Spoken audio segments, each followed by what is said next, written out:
السلام عليكم ورحمة الله وبركاته. ازيكم حبايبي؟ عاملين ايه؟ يا رب تكونوا بخير وعلى خير يا رب. صباح الخير بقى، لان انا بادئه يومي طبعا من الصبح. وكده هعمل فطار بسيط خالص خالص خالص، يعني سندوتش بجبنة وكوباية شاي. بحب اشرب شاي الصبح او قهوة بجد يعني. فلو مش موجود قهوة طبعا شاي بقى على طول. لو اول مرة تشوفوا قناتي، نضغط بقى على زر الاشتراك اللي هو السبسكرايب او الزرار الاحمر اللي تحت الفيديو، ونفعل علامة الجرس ونعمل لايك للفيديو علشان يوصلنا اي فيديو انزله على طول. كده عملت كوباية الشاي بتاعتي بقى. يعني لازم بقى كده نظبط نفسنا اول، وباخد علاجي الحمد لله الصبح علشان إيه الدنيا تمشي معايا تمام طول اليوم. يعني لازم افطر اي حاجة. كده بدأت اليوم بتاعي. اول حاجة بعملها باخد الببرونة بتاعت بنتي، بتبقى شاربة فيها طبعا رضعة مثلا بالليل او حاجة، بتبقى مركونة. بقوم قايمة حاطة معلقة ملح، شوية مية وشوية خل، واغلي الرضعة واحميها طبعا واغير لها اول ما تصحى، واغسل كده الببرونة بتاعتها واعمل لها الرضعة بتاعتها، واسيبها بقى تلعب بره مع اخواتها. عم ايه نجهز الغدا مع بعض. شايفين كده الببرونه بقت زي الفل. بحط خل وملح واغليها بقى في اي حاجه واسعه كده، لان دي ببرونه ازاز يعني ماهيش بلاستيك. البلاستيك بصراحه وحشه قوي ورميتها. يعني كنت جايبه قبل كده بلاستيك كذا واحده وما حبيتهمش، وبعدين اشتريت دي. بنتي بقى ما جيت تجيبها جابتها كبيره شويه. يعني بنصحكم لو هتجيبوا بقى ببرونه ازاز هاتوها صغيره شويه. كده هغسل بقى الرز بقى، لان انا قايمه متاخر اصلا، وجوزي قال لي ايه يعني مش هتلحقي تعملي لنا غدا النهارده. قلت لا، هي ساعه زمن واكون مخلصه الغدا بتاعنا كله. طبعا اللي من دمياط بقى عارف يعني ايه سمك مشوي. يعني عارف يعني ايه بقى سمك بوري مشوي وبنشويه ببطنه وروتين. يعني ان شاء الله يعجبكم جدا. يعني اما جوزي كده يقول لي انتي مش هتلحقي تعملي لنا اكل، صدمته صدمة بقى جامدة جدا. يعني هي ساعة واحدة وكنت عاملة احلى روتين واحلى سفرة تتخيلوها. يعني عملت احلى سفرة تتخيلوها في ساعة واحدة بس. وصدمت جوزي والاولاد، يعني قالوا ايه الجمال ده والحلاوة دي. كده الرز لو لقيت في حاجة وانا بغسلها كده بشيلها. غسلت الرز غسيل حلو قوي، وبعدين هصفيه بقى من الميه وهغسله لحد ما يبقى الميه بتاعته بيضه ورايقه معايا كده.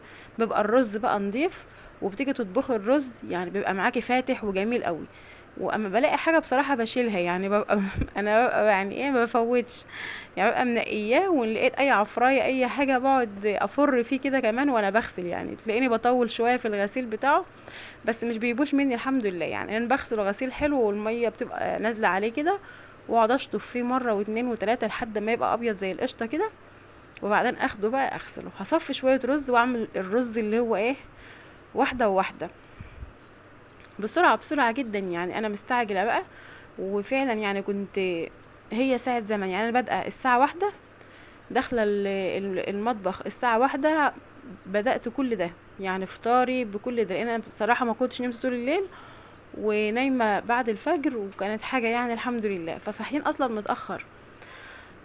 فجوزي كان مستعجل عشان عنده شغل وعايز يجي ياكل ويمشي، وبرضه يعني ما كانش قاعد معانا وبفطر بدري، فطر لوحده بدري وجاي عايز يتغدى، فكان لازم اخلص.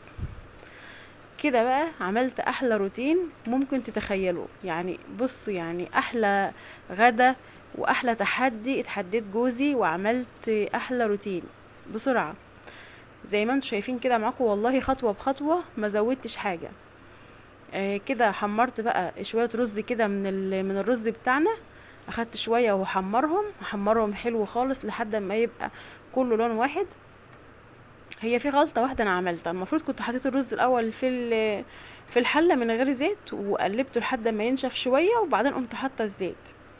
بس انا كنت مصفياه حلو قوي من المية، فنزلت بيه في الزيت على طول، فاخد معايا يعني ايه وقت شوية. هنا بقى انا قمت جايبة مية سخنة وقمت حطها على النار علشان تغلي، علشان احط ميه سخنه على الرز على طول، لان مش هستنى. هنا زي ما انتم شايفين كده البراد حطيته على النار بالميه علشان اخد الميه السخنه للرز. ما استناش لسه اما احط ميه من الحنفيه مثلا والرز يغلي براحته. كده الرز معايا احمر، انا مش عايزاه يبقى غامق قوي برضو، بيبقى طعمه مش يعني بيبقى شكله اوفر كده ومش حلو. لا انا عايزاه رز هادي كده، وشكله الرزايه الحمرا حمرا كده، حمار معقول. يعني ما تعمليهاش اوفر بقى وتقعدي تحمري في الرز لحد ما يغمق منك، طعمه مش هيبقى جميل. هنا البوري بتاعنا زي ما انتم شايفين جاي طازه وجميل، بوريهولكم. وطبعا يعني انتوا عارفين بقى سعر السمك، دي كانت اكلة الغلابة زمان عندنا. يعني اكلة السمك دي كانت اكلة يعني الغلابة. يعني لو ما فيش معايا فلوس كنت اروح اجيب سمك. دلوقتي بقت اكلة برضو يعني لها ميزانية، يعني بقينا نحسب لها كده زي اللحوم والفراخ. طبعا غسلت السمك حلو وبغسله من الخياشيم دي، بيبقى فيها كده حاجات من اللي بتبقى جاية من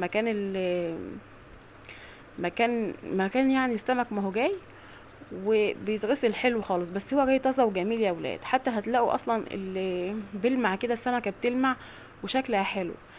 فجبت ما شاء الله 2 كيلو بوري دول، ونص كيلو سمك صغير كده، علشان ايه؟ عندي محمد مش بيحب البوري. فقمت بقى غسلاه، وشايفين القشور بتاعته دي يبين لك ان هي ايه، طازه يعني. بجد الاكله دي المحببه لقلبي. وغسلت الخضار بتاع السلطة كله. هنا بقى كرات وجرجير وشبت وكزبرة، وغسلت طماطم وقشرت جزر وفلفل وشطة، وطلعت المدقة بتاعتي عشان اعمل احلى تتبيلة بقى للسمك المشوي. انا بحب اعمل الطبارة او البوري زي ما احنا بنسميها. احنا بنسميها هنا طبارة في دمياط. إيه انتوا بتسموها عندكم ايه؟ هنا بقى هبشر الجزر، وهبتدي اعمل طبق السلطه، لان هو يعني الاكله كلها في طبق السلطه دي. يعني هو سمك ورز وسلطه، وما فيش بقى جمال بعد كده. احنا هنا بناكل السمك برز، في ناس بتاكله جنب الكشري الاصفر، وفي ناس بتاكله بالعيش والطحينه. احنا لا، بنعمل رز ومخلل وسلطه وخضار، وده الاكله بتاعتنا اصلا، يعني كله ضميطه كده. المهم عملت بقى السلطه بتاعتي بقى كل انواع الخضار اللي انتوا شايفينها دي، ما عدا طبعا الكرات. يعني كان بياكلوه كده. انما انا عملت كده الحاجات دي، وشلت شويه من الجزر علشان نزوق بقى الايه، السمك بعد ما يتشوي، ونعمل له بقى شويه دقه برضو بالثوم، ونحط له برضو شويه شبت وكزبره كده في الطبق ده. هنا كده بقى قعدت اخرط بقى في السلطه، وطلعت البلانشه بتاعتي وكملت عليها. بتبقى اسرع بصراحه من اني اعمل بايدي كده. ايه رأيكم في الروتين ده؟ يعني عاوز يعني قولوا لي رأيكم في الفيديوهات بجد، او نوعية الفيديو عجبتكم او الروتين عجبكم. انا عارفة ان هو حاجة عادية، يعني كلكم شاطرين بتشووا السمك وبتعملوا الرز. انا بوريلكم الروتين يعني كنوع من النشاط. هنا كده بوريلكم ان انا ايه، بكمل تقطيع الفلفل اهو. حركات بقى يا جماعة، حركات. وهكمل كده تقطيع الخضار بتاعي برضو. هاخد شوية من الشبت والكزبرة، وكمان هاخد شوية من الجرجير، وهقطع برضو. لازم طبق السلطة يبقى مليان خضار كده، بيبقى جميل. لان يعني الاولاد او الاطفال او الشباب عموما ما بتاكلش خضار غير في الحاجات دي. يعني لما تعمل طبق السلطة كده هياكلوه. اما انت تحط لهم جرجير وحاجات كده، بصراحة يقولوا لك لا، يعني ما تحطلناش، مش عاوزينه، ما بيرضوش ياكلوه كده. فانا بعمل لهم طبق السلطه بجد يعني يتحلف بيه. الليمون بقى والحركات بتاعه السلطه، ونخرط بقى كده الخضره ناعمه كده، وننزل بيها بقى على طبق السلطه بتاعنا الجامد ده.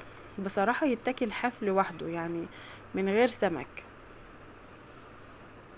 كده تمام، خلصنا كل الخضره والسمك بتاعي. خلاص كده بجهز التمليحه بتاعتي، وكده خلصت السلطه اهو.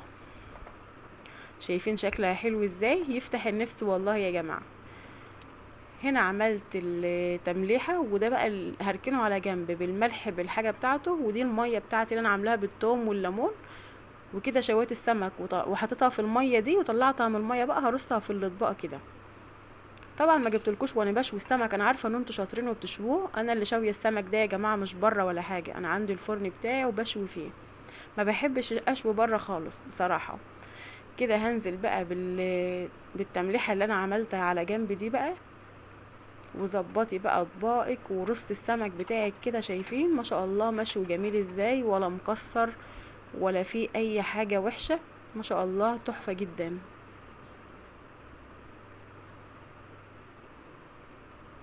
ظبطت كده الاطباق بتاعتي كده، وقدمت كده السمك.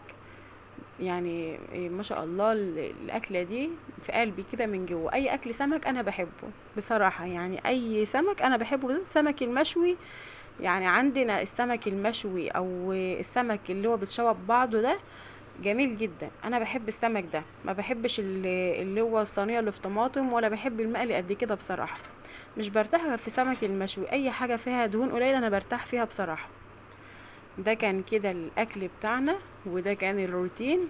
وده كان تحدي بقى مع جوزي ان انا اخلص الاكل في ساعة، وفعلا خلصت الاكل في ساعة. وقلت لهم يلا الاكل جاهز، يعني ما بقوش مصدقين ان انا خلاص. يعني كل ده خلصتيه امتى وازاي؟ بصوا، اسرع حاجة في الدنيا.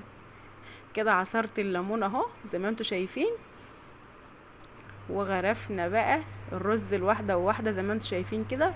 واحدة ذهبي كده، ذهبي مش احمر، لا، اما بتبقى واحدة ذهبي كده والتانية بيضة. وشايفين بقى ده السمك اللي هو الصغير، اللي هو البولت الصغير كده.